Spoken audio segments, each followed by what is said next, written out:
Hello everyone, I'm Dr. Helen Marlais and I'm here to talk about one of my favorite subjects, Succeeding at the Piano, second edition and the all-in-one approach, the why and the how. Whether you have been using Succeeding at the Piano for a while or are ready to begin to use this pedagogically strong and musically engaging method right now, I will explain its very special features. So why use Succeeding at the Piano? Because 9 areas of study are taught throughout the series in a seamless, well-paced way. Each new concept is reviewed continuously so that students have a firm foundation in what they know before they move on to new concepts.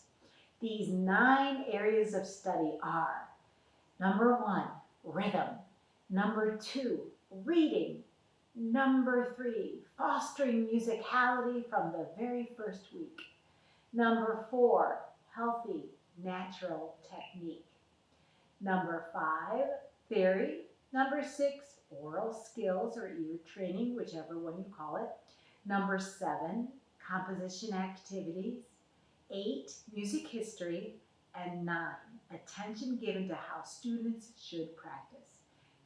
In this particular video that you're watching right now, I will continue to answer basic questions about the method. We must start with the music. The music is what motivates children to learn, as you know. And in SATP, there is a fabulous mix of music: originals, classical, jazz, and folk. 7 different composers make these series interesting for all students. At the beginning of every level, each piece is listed with a composer who either arranged or composed the work. I wanted to give credit where it's due to everyone who worked on the music. The student pieces, as well as the accompanying duet parts, are absolutely terrific. And my goodness, I just love the music. So do my students, and all the feedback that we get from teachers is really exciting. Please observe me teach students in the prolific teaching videos on the Succeeding at the Piano FJH website. There will be a link at the bottom of this video for these teaching videos. Succeeding at the Piano sets the perfect balance.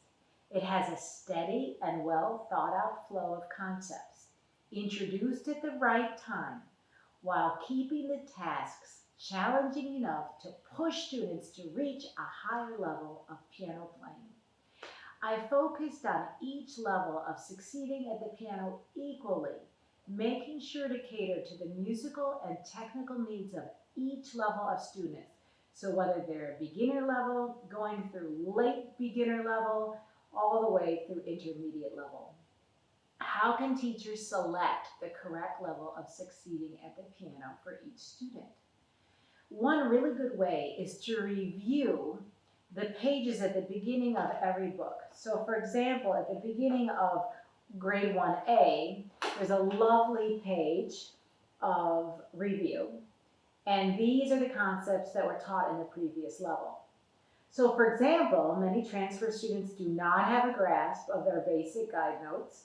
So if that were the case, I probably wouldn't have them use 1A. I would have them go to lesson and technique book preparatory and go to the middle of the book when students are learning their guide notes on the staff. If a student doesn't understand 5-finger patterns and chords, have the student start in grade 2A. So it's this kind of darker purple color. If transfer students have trouble with playing their octave scales or they don't know key signatures, I would have them start in grade 2B. If they really have trouble with 6/8 time signature, oh my goodness, then I would start them in grade 3, as well as octave minor scales. I always believe that prevention is far better than correction. So we err on the side of caution when placing a transfer student into the curriculum. Plus, there is so much to learn in Succeeding at the Piano that the transfer student will be fine with backtracking a bit. so that they truly have a strong foundation. It's actually a good idea to call all remedial work for transfer students review work. It's a much more positive term for something they should know and haven't learned yet. If you have transfer students working on more advanced repertoire and you place them in a lower level of SATP to catch up on holes in their rhythm and their reading and their theory or their technique or any other aspect of their musical education, then this is pedagogically correct. How are concepts introduced in Succeeding at the Piano? They are introduced in a variety of ways. First of all, the sheer joy of the imaginative titles and illustrations enhance the learning experience. There's great motivating music throughout this particular wonderful method. Answering questions about the music, students are always asked at the beginning, at the end of every piece, good questions. Students use valuable practice strategies so that they know how to practice. Friendly icons help students remember how to listen and observe, as well as technique icons that guide students to know which physical gesture to use for a particular sound. And I do use discovery learning throughout Succeeding at the Piano so that students experience the sound and the new concept first, and then we give them the definition. The targeted age level of Succeeding at the Piano, whether it's the second edition or the all-in-one. Let's see, these two approaches are designed to begin the prep level with 6 and 7-year-olds, but certainly they can be used for transfer students and older students. I know many teachers use the preparatory level for 4 and 5-year-olds as well. For the all-in-one, this is a very good series for transfer students or for students who from the very beginning are very quick learners. It's also good for students who only have 30-minute lessons. If you start your students in the all-in-one approach and feel like they need more reinforcement, you can move them into the second edition when they reach the end of a level. And likewise, if you've started a student in the second edition and you think, oh my gosh, my student could go much faster than this, at the end of the level, you can just move them on to the next level of the all-in-one. When the all-in-one is finished with all 7 levels, your students can easily move from the all-in-one 2C to the second edition grade 3. So I've been asked, what about the keyboard exploration? First of all, the students move in pre-reading pieces from octave to octave across the piano keys. They learn middle C approach when they start on the staff, and then they explore more hand position changes by using what I call almost C position approach soon afterwards. Students move their hands further outside of the C position and middle C position in grade 1A.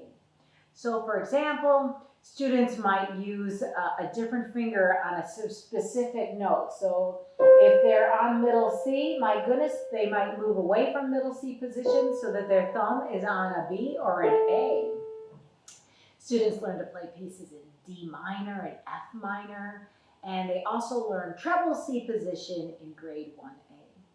You can see all of these hand position changes in the tutorials for each level of the method right here on this YouTube channel.